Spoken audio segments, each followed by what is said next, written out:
ay umano'y natapos noong 2024. While not a member of the bicameral conference committee, A disclaimer agad, I am not a member. Ladies and gentlemen, distinguished colleagues, let us warmly welcome the Honorable Speaker Ferdinand Martin G. Romualdez. Okay, sinasabi niya wala siya sa BICAM, di ba? Pero siya yung leader.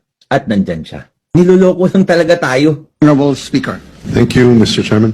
Good afternoon to my esteemed colleagues at the Senate, led by the Senate President, Senator Francis Chis Escudero, Senator Jinggoy Estrada, President Pro Tempore, and of course, Chairperson of the Senate panel, Senator Grace Poe, to Binanggit na yung mga tunay na salarin dyan. Yung mga unang nagsalita, sila yung mga tunay na salarin dyan. Si Zaldico, si Martin Romualdez, si Grace Poe, tsaka si Chis Escudero. They are the ones who actually formulated this most corrupt budget in Philippine history. They are the architects, they are the engineers of the budget.